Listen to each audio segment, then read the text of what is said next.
Becker's second serve in this fourth game of the finals of the AT&T Challenge. First set. McEnroe may question that call. I think he's questioning why he wanted to hit the ball so finely. Watching it with the open stance forehand down the line, it just misses.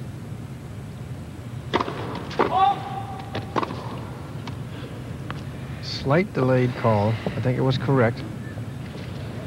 A little stare from Boris.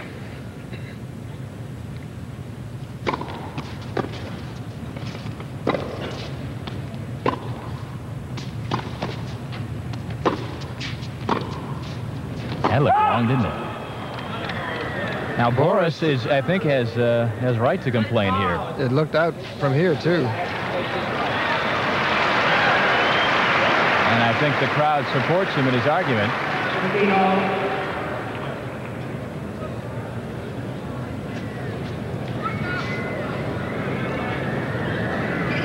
But Herb Costin, the umpire, as we watch this replay, has now set 15-all, meaning he is not going to overrule.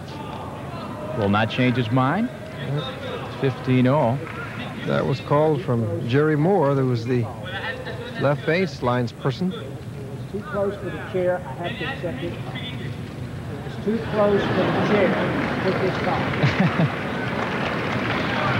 Costin said it's too close for me to make an overrule. 15-all.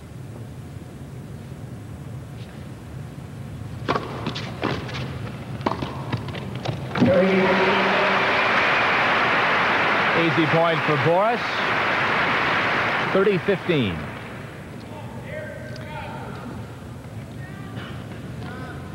John, I believe, knows he got away with a little murder that time. I think we all thought he might have been out, but you can't tell from up here. I'm sure John figures that he's owed at least that. He's had a lot of complaints this week.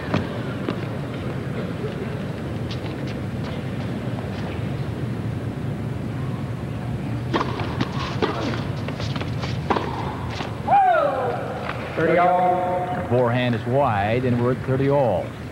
I don't see Becker too often on fast courts like this one try an underspin approach shot, which is a safer an approach shot. He just goes for it as he did then, and he's going to make a mistake every once in a while as he did then.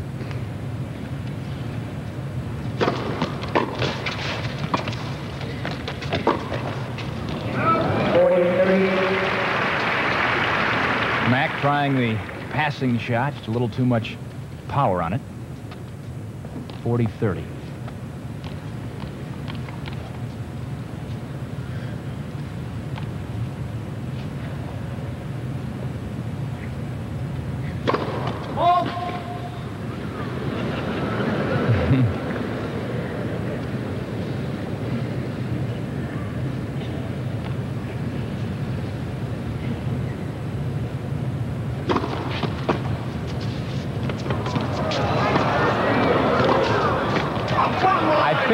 John McEnroe felt that it was long, and that's obviously why he made a return like he did. It looked like a fault.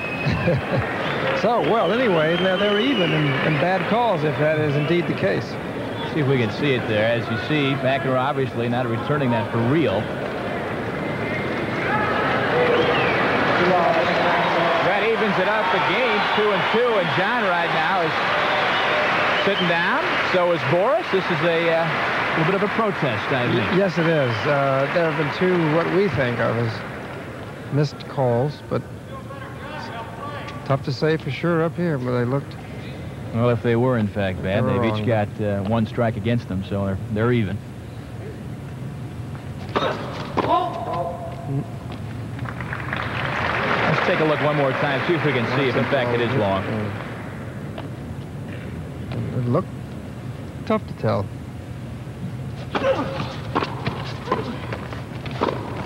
McEnroe at the net and puts it away. The backhand volley. And let me tell you, he's got this crowd eating out of his hand right now. They want John McEnroe to win. And that's not very American. Generally, Americans want the young upstart to win, but they want John McEnroe to win this match. 30 left. The ace. from McEnroe, his third of the match, and I think John went a long way to winning over this crowd yesterday with some of his comedic antics. Yes. And gave away a point without even playing it. An amazing situation against Lendl yesterday. We'll explain that later.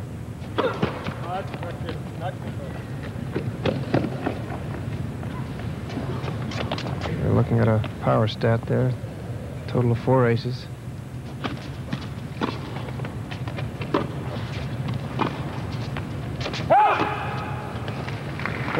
Wide. And McEnroe up 40 love.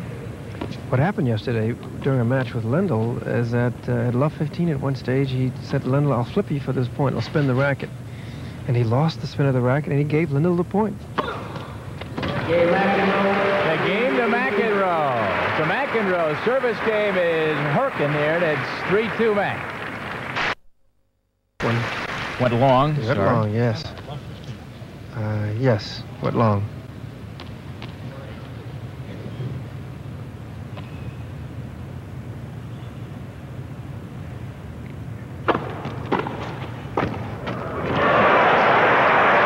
That was a terrific shot from John McEnroe. That's the John McEnroe. No, I think he anticipated that. John told me that he thinks sometimes he has to guess at Boris Becker's serves. But I think Boris telegraphs of serve because he throws the ball so far over his left shoulder when he wants to go wide to the backhand in the ad court. Almost. There we see that Becker's serve, the service winner, and it's 15-30. Boris Becker describes the McEnroe match as the best matchup going in tennis, one we're playing well.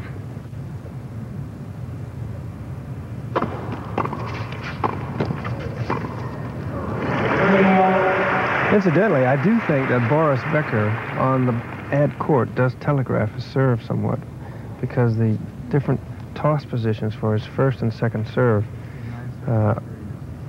that difference is rather pronounced. I think McEnroe is able to guess over there sometimes. Not so much so right here in the deuce court.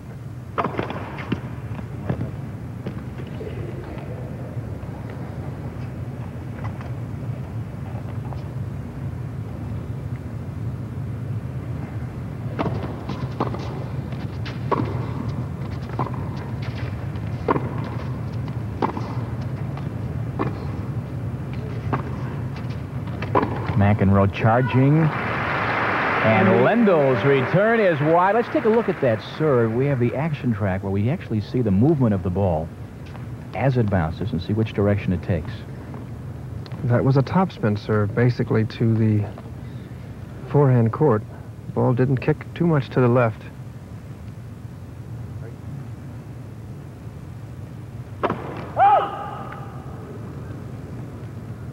Now, if this toss goes up and way over his left shoulder, he's gonna hit it to the backhand side. 30-40. Double fault. Double fault. Becker, double fault. We've got our first break of the game. That is the second double fault from Boris Becker, and McEnroe goes up 3-2. So watch this toss on Becker's serve. That last one, you see the ball taking an arc to the left, and Becker actually has to make contact with the ball with his arm bent, not in a straight line. Hit it fault. I think really his toss is a bit off right now. So McEnroe up a break.